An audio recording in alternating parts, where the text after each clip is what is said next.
Welcome students to Pharmapedia classes. आज हम पढ़ने वाले हैं टॉपिक एडवर्स ड्रग रिएक्शंस। ये जनरल फार्माकोलॉजी का एक बहुत इम्पोर्टेंट टॉपिक है और आपके कम्पिटिटिव एग्ज़ाम्स के हिसाब से भी बहुत इम्पोर्टेंट टॉपिक है। तो मेरा नाम है आसिफ अहमद भट्ट। तो चलो हम शुरुआत करते हैं इस टॉपिक को लेके। सबसे पहले हम इस टॉपिक की डेफिनेशन देखते हैं कि एडवर्स ड्रग रिएक्शन क्या होती है। जनरली आपने देखा होगा हर कोई पूछता है कि एडवर्स ड्रग रिएक्शन में, साइड इफ़ेक्ट्स में, इन सब में क्या फ़र्क है। बेसिकली इनमें एज सच इतना फ़र्क है नहीं। जो एडवर्स ड्रग रिएक्शंस होती है वो एक ब्रॉड टर्म है। जितने भी सारे इफ़ेक्ट्स ड्रग के आते हैं other than your pharmacological response, जो रेस्पॉन्स आपको चाहिए उसके अलावा कोई भी रेस्पॉन्स अगर वो ड्रग देती है उसको एडवर्स ड्रग रिएक्शन बोलते हैं। उसमें आपके साइड इफ़ेक्ट्स भी आएंगे, कोई भी हाइपर सेंसिटिविटी रिएक्शन, कोई भी और इफ़ेक्ट वो जो देगा वो आपके आता है एडवर्स ड्रग रिएक्शंस में। अब सबसे पहले हम इसकी डेफिनेशन को देखते हैं कि WHO ने इसको 1972 में आप देख सकते हैं कि उन्होंने इसको डिस्क्राइब किया हुआ है। ये WHO ने उसको डेफिनेशन दी हुई है कि एडवर्स ड्रग रिएक्शंस होती क्या है। अब इसको बोला है a response to a drug which is noxious. A response to a drug which is noxious noxious means harmful. कोई भी ऐसा इफेक्ट आ रहा है ड्रग का जो आपकी बॉडी के लिए हार्मफुल है। और एक तो नॉक्शियस है, दूसरा अनइंटेंडेड। अनइंटेंडेड मतलब आप उस रेस्पॉन्स को चाहते नहीं कि आपकी बॉडी में आए, लेकिन वो रेस्पॉन्स आ जाता है। जैसे पैरास्टामोल की वजह से अगर आप लॉन्ग टर्म खाओगे तो आपको हिपेटोटॉक्सिसिटी होती है।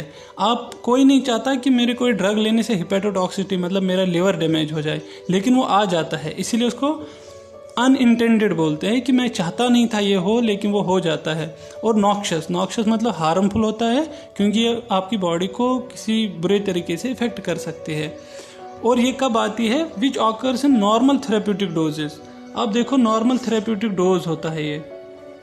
नॉर्मल थेरेप्यूटिक डोज मतलब जो जनरली अवेलेबल होते हैं डोज हमारे मार्केट में, जो जनरली ह्यूमंस के लिए अप्लाई की जाते हैं, वो होते हैं नॉर्मल थेरेप्यूटिक डोज।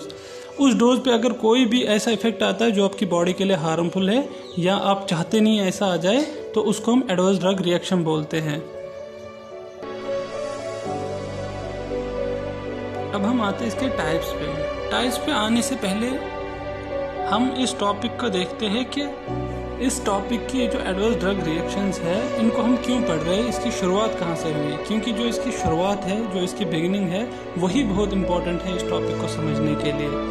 तो यूरोप में 1960s में एक ट्रेजेडी हुई, बहुत बड़ी ट्रेजेडी हुई। उसको इसलिए ट्रेजेडी बोलते हैं क्योंकि वो बहुत पूरे यूरोप में एक प्रॉब्लम हो गई थी एक ड्रग की वजह से, जिसका नाम था थैलिडोमाइड।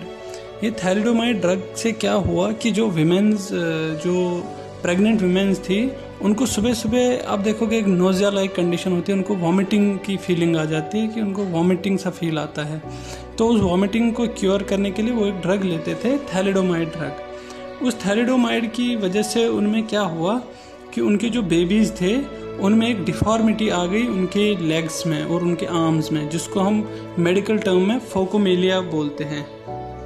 मेडिकल टर्म में उस चीज़ को बोलते हैं फोकोमेलिया। ये फोकोमेलिया एक कंडीशन ऐसी है, ये एक बीमारी है जिससे बच्चे में क्या होता है, उसकी जो आर्म्स है, उसकी जो लेग्स है, वो पूरी ग्रो नहीं हो पाती। तो इस ट्रेजेडी को देखिए, ये इसलिए ट्रेजेडी बोला गया कि ये एक बच्चे, 10 बच्चे, 100 बच्चों में नहीं, ये हज़ारों बच्चे ऐसे पूरे यूरोप में पैदा हुए, जिसकी वजह से ये एक ट्रेजेडी बन गई पूरे यूरोप में। तो फिर उस टाइम सारे जितने भी डॉक्टर्स थे, जितने भी उनके साइंटिस्ट थे, उन्होंने देखा कि ये क्या प्रॉब्लम आ रही है।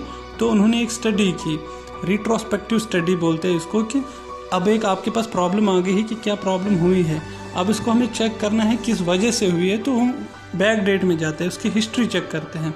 उसकी जब उन्होंने हिस्ट्री चेक की तो उन सब विमेंस में एक चीज़ कॉमन थी कि वो सब विमेंस थैलिडोमाइड की ड्रग इस्तेमाल कर रहे थे। जो सुबह मॉर्निंग सिकनेस होती है, सुबह सुबह अगर उल्टी होने का माहौल होता है प्रेग्नेंट वुमेन में, उसको बोलते हैं मॉर्निंग सिकनेस मेडिकल टर्मिनोलॉजी में। तो उस मॉर्निंग सिकनेस में वो उस ड्रग को यूज़ कर रहे थे। तो वहाँ से इसकी शुरुआत हुई कि हमें हर एक ड्रग का एडवर्स इफेक्ट, उसका साइड इफ़ेक्ट चेक करना चाहिए, ताकि हमें पता चले कि ये कोई इतना बड़ा साइड इफ़ेक्ट ना करे कि इसके जो यूज़ है उससे ज़्यादा इसका प्रॉब्लम जो है साइड इफ़ेक्ट में आए। तो ये जस्टिफाई करना बहुत ज़रूरी होता है कि जो भी नई ड्रग हमारे पास आती है, इसका जो साइड इफ़ेक्ट है वो उसके मेन इफ़ेक्ट से कम होना चाहिए, ना कि उससे ज़्यादा होना चाहिए। अब हमारे पास टॉपिक आ रहा है वापस टाइप्स ऑफ रिएक्शन। पहले हमने इसकी डेफिनेशन पढ़ दी कि होता क्या है। ये होता है एक नॉक्शियस इफेक्ट जो हार्मफुल है हमारी बॉडी के लिए, और दूसरा होता है अनइंटेंडेड कि हम इसको चाहते नहीं कि हमारी बॉडी में आए, लेकिन ये फिर भी आता है। तो ये तो होती है एडवर्स ड्रग रिएक्शन। अब इसके टाइप्स हैं। टाइप्स इसके बहुत ईजी है, ABCDEF आपने बचपन से पढ़ी होगी, तो उसी हिसाब से इसके टाइप्स भी है, ABCDEF, GH ऐसे भी कर सकते हैं, लेकिन F तक जनरली इंपॉर्टेंट रहते हैं। सबसे पहले हम इसमें लेते हैं ए मतलब ऑगमेंटेड। ऑगमेंटेड इसको इसलिए बोलते हैं कि ये डोज रिलेटेड होते हैं। जो भी ये रिएक्शंस होती है ये डोज रिलेटेड होती है। मतलब आप अगर डोज जो आपकी नॉर्मल थेरेप्यूटिक डोज है, अब अगर आप इस डोज को उठाओगे, अगर उसको ले लोगे, तो जितनी ज़्यादा आप डोज लोगे उतना ज़्यादा आपका इफेक्ट आ जाएगा। इसी एक तो रिएक्शन होगी टाइप से, एक तो आपकी ABCD टाइप होगी, दूसरा आपके ऑनसेट के हिसाब से। ऑनसेट उतना ज़्यादा इम्पॉर्टेंट होता नहीं है, इस पर इतने ज़्यादा क्वेश्चन बनते नहीं, लेकिन आपको मालूम होना चाहिए इसके बारे में कि ऑनसेट क्या होता है। ऑनसेट मतलब टाइम के रिलेटेड है। ये ऑनसेट हमें टाइम के रिलेटेड चीज़ें बताता है। जैसे एक्यूट है, एक्यूट लेस देन 60 मिनट्स के अंदर अगर आपको कोई भी रिएक्शन आ जाती है उसको हम एक्यूट रिएक्शन या एक्यूट एडवर्स ड्रग रिएक्शन बोलते हैं। इसी तरह दूसरा सब एक्यूट, मतलब 1 घंटे से 24 घंटे, 1 दिन के अंदर आपको कोई रिएक्शन आ गई, उसको बोलेंगे सब एक्यूट। और तीसरा इसी तरह है एक लेटेंट, मतलब आपको 1 दिन के बाद कुछ भी आ गया तो फिर हम उसको लेटेंट बोलते हैं।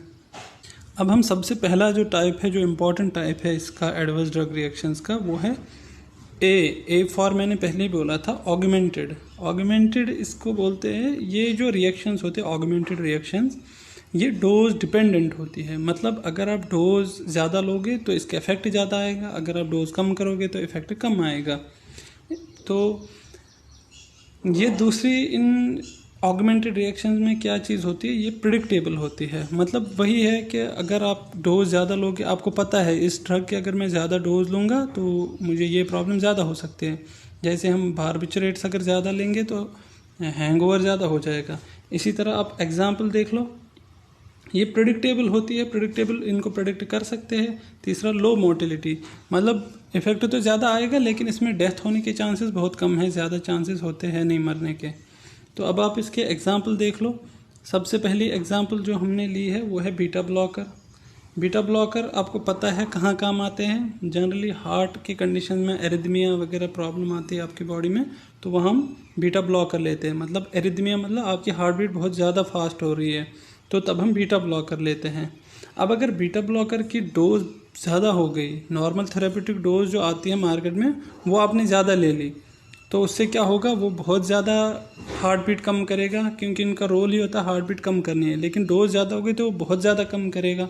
उस कंडीशन को जब बहुत ज़्यादा कम हार्ट बीट होती है उसको बोलते हैं ब्रेडिकार्डिया। तो इसकी वजह से क्या होगा, ब्रेडिकार्डिया होगा। ये क्वेश्चन बहुत इंपॉर्टेंट है, जीपैट में पूछा गया है कि अगर डोज रिलेटेड जो प्रॉब्लम्स आती है बीटा ब्लॉकर में तो क्या होता है, तो उससे ब्रेडिकार्डिया होता है। अब हमारा बीटा ब्लॉकर का आपको समझ आ गया। दूसरा चीज़ है रेस्पिरेटरी डिप्रेशन विथ ओपियोइड्स। अपने ओपियोइड्स में कौन सी ड्रग्स आती है, जैसे मॉर्फिन आती है, कोडीन आती है, काफ़ी सारी ड्रग्स है। उन ड्रग्स का क्या होता है कि अगर आप उनकी डोज ज़्यादा लोगे तो आपके रेस्पिरेटरी डिप्रेशन हो जाता है, मतलब सांस आना बंद हो जाता है, क्योंकि वो बहुत ज़्यादा ब्रोंको कॉन्स्ट्रिक्शन करते हैं। उसकी वजह से हम उसको बोलते हैं रेस्पिरेटरी डिप्रेशन। इस रेस्पिरेटरी डिप्रेशन की वजह से इंसान मर भी सकता है, क्योंकि ब्रोंको कॉन्स्ट्रिक्शन इतना ज़्यादा होता है कि उसकी डेथ हो सकती है। तो ये ओपियोइड्स का एक dose related adverse drug reaction है। इसी तरह अपने एंटीकोगुलेंट्स जितने भी हैं उनकी अगर आपको डोज ज़्यादा हो जाएगी तो वो आपको ब्लीडिंग कर सकते हैं।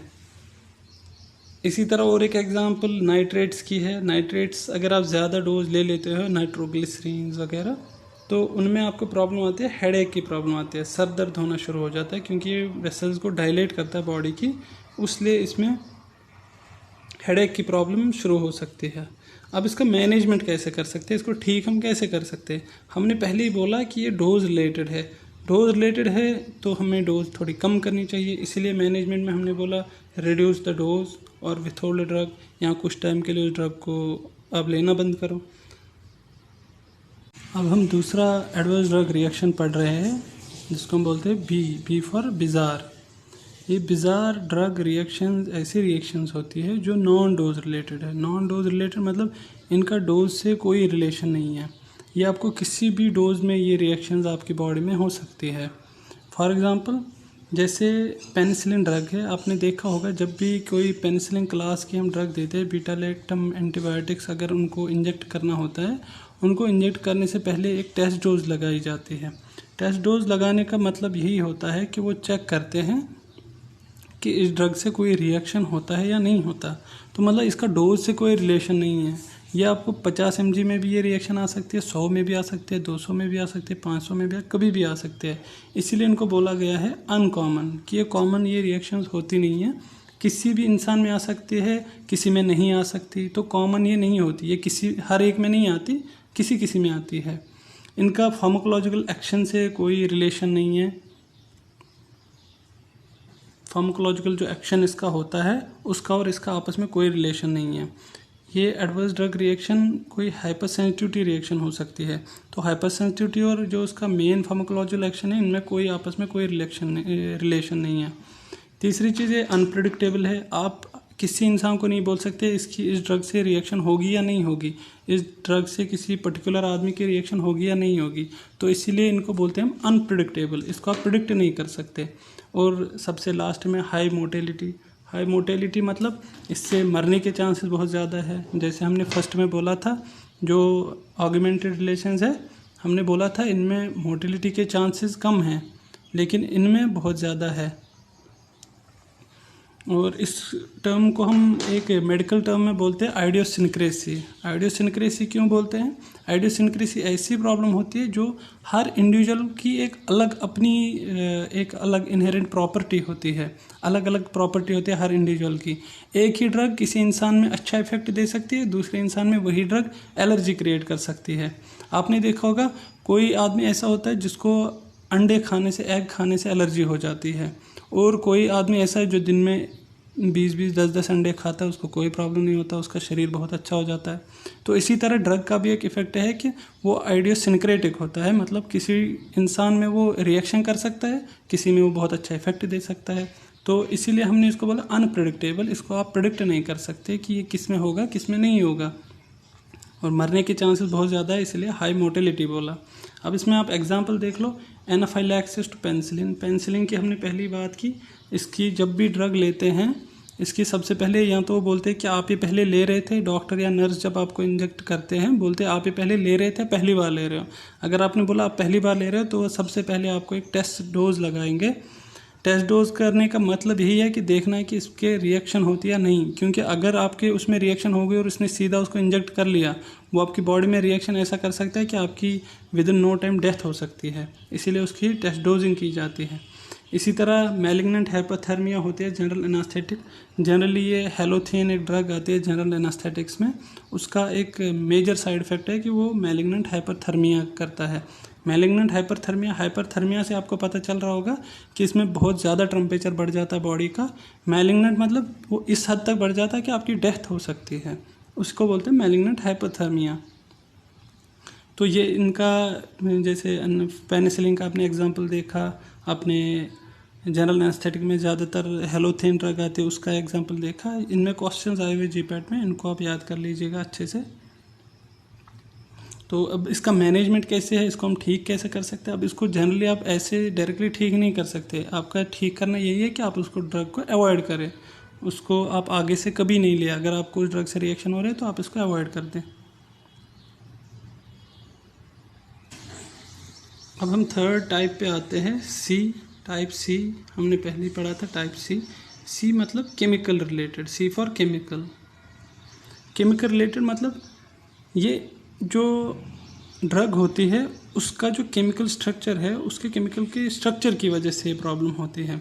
तो जितना आप डोज ज़्यादा लोगे उतना उसका केमिकल कैपेसिटी ज़्यादा बढ़ेगी, तो उतना उसका साइड इफ़ेक्ट या एडवर्स इफेक्ट भी ज़्यादा आएगा। तो इसका मतलब ये है कि ये डोज रिलेटेड भी है और ये लॉन्ग टर्म पे आता है, ऐसे एक टैबलेट लेने से शुरू नहीं होता, इसीलिए ये लॉन्ग टर्म आता है। तो हम बोलते हैं टाइम रिलेटेड। ये दोनों, इसमें डोज का भी रिलेशन है और टाइम का भी। डोज इसलिए क्योंकि अगर आप ज़्यादा डोज लोगे उतने ज़्यादा केमिकल स्ट्रक्चर, क्योंकि ड्रग बेसिकली क्या होता है, केमिकल स्ट्रक्चर होता है। जितने ज़्यादा केमिकल स्ट्रक्चर होगे उतना ज़्यादा टाइम रिलेटेड उसमें प्रॉब्लम भी आ सकती है। फिर जितने देर तक लोगे उतनी देर के बाद ज़्यादा इफेक्ट आ जाएगा। इसीलिए केमिकल जो होती है वो डोज रिलेटेड भी होती है और टाइम रिलेटेड भी होती है। अब ये भी अनकॉमन होती है क्योंकि ये किसी में दिखा सकता है ये रिलेशन, किसी में नहीं दिखा सकता। ज़रूरी नहीं है हर इंसान में आ जाए, तो ये अनकॉमन है, आपको पता नहीं चलेगा, प्रिडिक्ट नहीं कर सकते आप।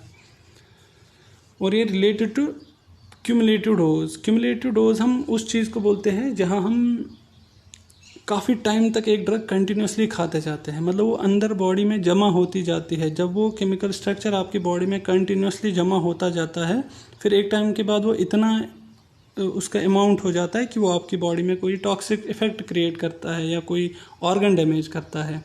तो ये क्यूमुलेटिव डोज लॉन्ग टाइम तक आप ले रहे हैं, वो अंदर जमा होगा तो आपकी बॉडी में एक एडवर्स ड्रग रिएक्शन होगा। अगर आप शॉर्ट टाइम मतलब 10 दिन 15 दिन 1 महीना लेके बंद कर रहे हो, फिर ये इफेक्ट आपकी बॉडी में नहीं आ सकता। अब आप इसमें एग्जांपल देख लो, बहुत इंपॉर्टेंट एग्जांपल है। जो पैरास्टामोल होती है वो हिपेटोटॉक्सिटी करता है।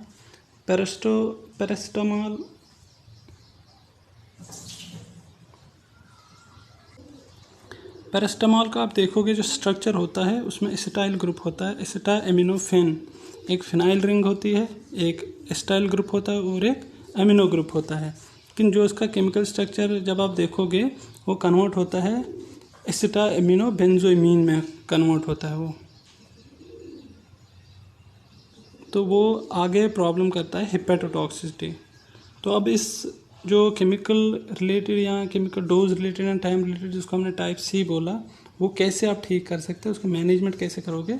तो रिड्यूस डोज, सबसे पहले हम उसकी डोज, क्योंकि ये डोज रिलेटेड है तो डोज को कम करेंगे या उसको अल्टरनेटिव थेरेपी में यूज़ करेंगे। अल्टरनेटिव थेरेपी मतलब कुछ टाइम ले लिया, फिर थोड़ा ब्रेक ले लिया, फिर वापस शुरू कर लिया, फिर ब्रेक ले लिया।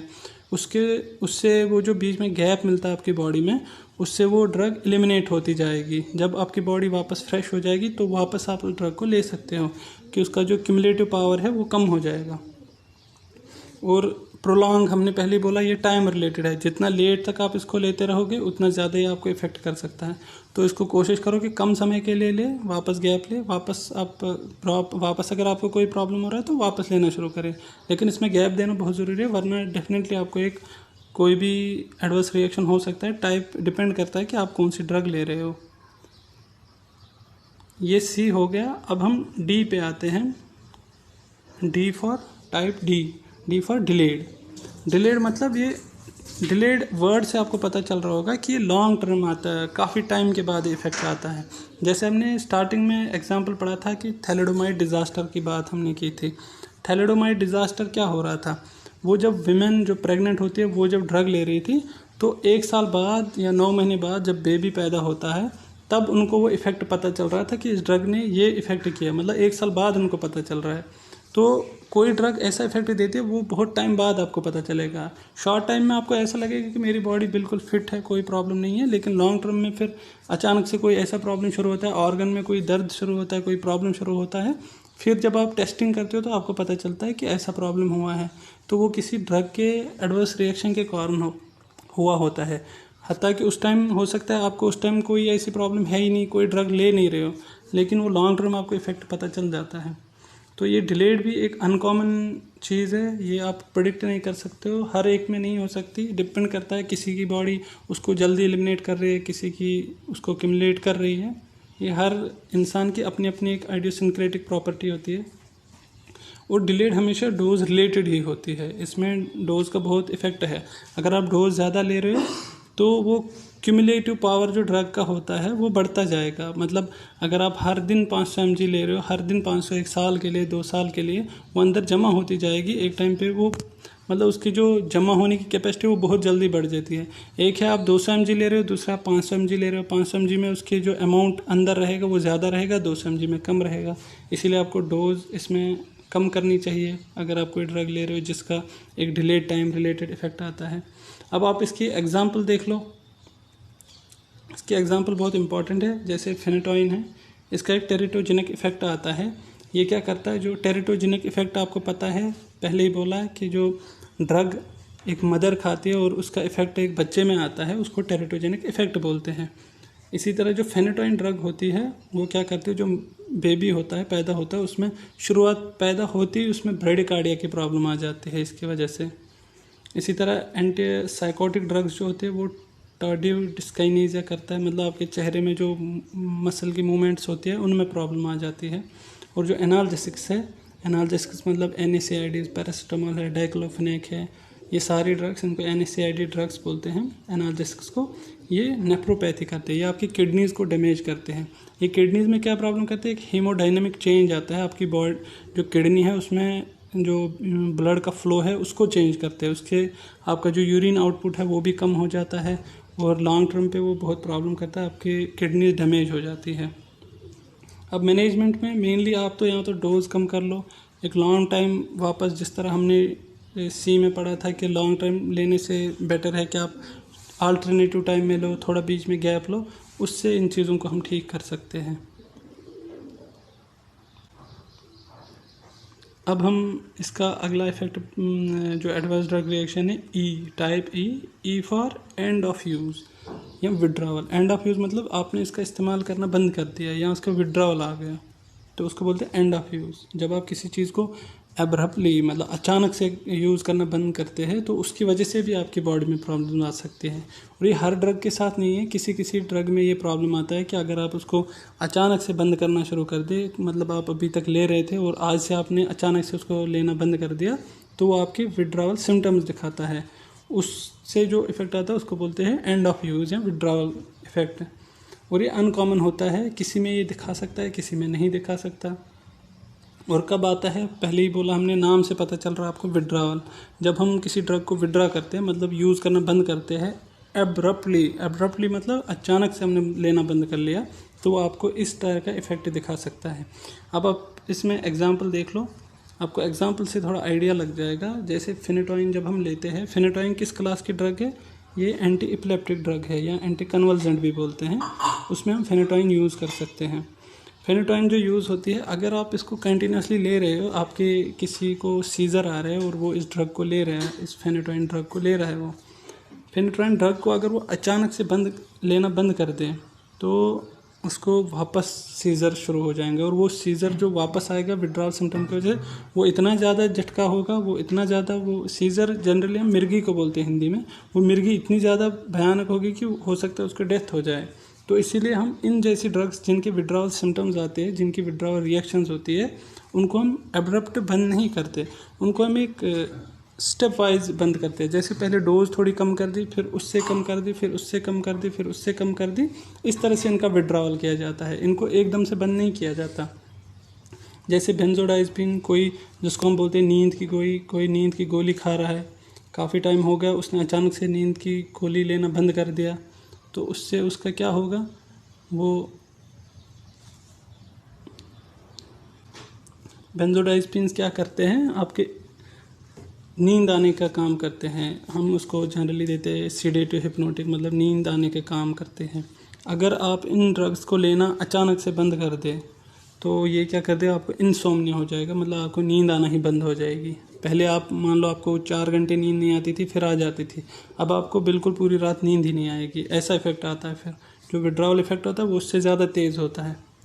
इसी तरह आपने एक ड्रग का नाम सुना होगा, क्लोनिडीन, एक ड्रग आती है। क्लोनिडीन ड्रग आती है, हमें कहाँ काम आती है, ये हाइपरटेंशन में काम आती है। अब अगर आप इस ड्रग को अचानक से लेना बंद कर दो तो ये आपको रीबाउंड हाइपरटेंशन करती है। मतलब आपका अब जो हाइपरटेंशन आएगा वो उससे ज़्यादा तेज़ होगा, हो सकता है उस हाइपरटेंशन की वजह से आपकी डेथ हो सकती है। अब इसका मैनेजमेंट हम कैसे कर सकते हैं? विड्रावल हमने पहले ही बोला, इसका विड्रावल हमें स्टेप वाइज मैनर में करता है। मतलब डोज पहले जितने आप ले रहे थे उससे आप 20 mg 50 mg कम कर दो, उसके बाद और 50 mg या 20 mg कम कर दो। स्टेप वाइज मैनर में इसको कम कम करके एक टाइम पे फिर विड्रा करता है, क्योंकि इसका इफेक्ट तब तक ख़त्म हो जाता है। एकदम से इसको विड्रा नहीं कर सकते। ये हमारा ई हो गया। अब है हमारे पास टाइप एफ। टाइप एफ मतलब फेलियर या अनएक्सपेक्टेड फेलियर ऑफ थेरेपी। मतलब वो ड्रग जो है वो इफ़ेक्ट देना बंद कर देगी। फेलियर ऑफ थेरेपी मतलब वो काम करना बंद कर देगी। अब ये काम करना बंद कैसे करता है? आप इसके एग्जाम्पल से आपको ये सारी चीज़ पता चल जाएगी। जैसे हमने बोला प्रोबेनिसेड और नाइट्रोफुरेंटाइन।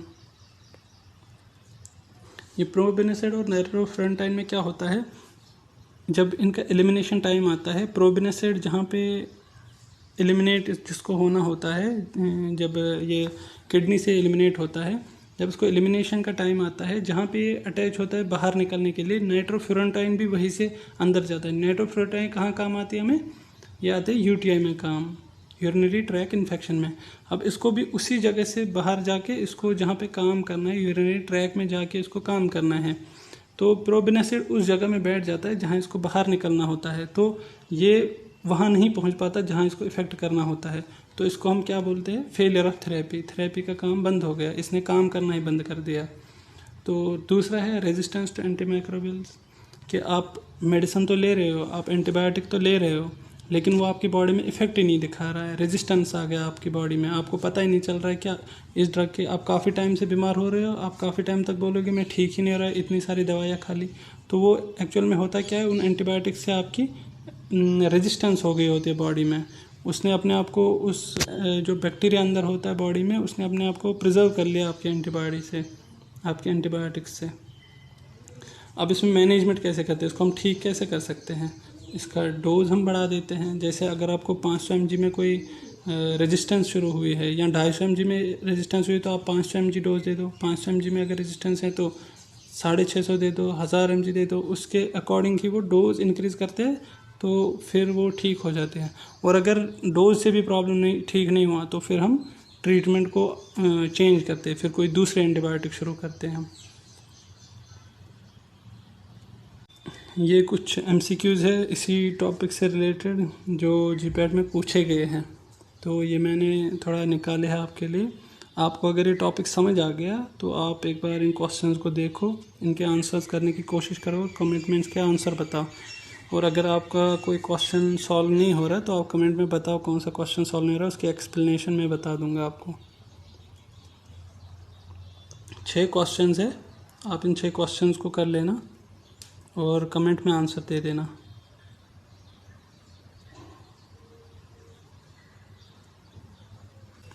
चलो, थैंक यू सो मच। आप इस लेक्चर को वापस एक बार देख लो, वापस एक बार MCQs कर लो, तो ये आपका क्लियर हो जाएगा। कोई कन्फ्यूजन हुआ तो आप कमेंट में ज़रूर बताइएगा, मैं वापस आपको एक बार क्वेश्चन कराने की कोशिश करूँगा।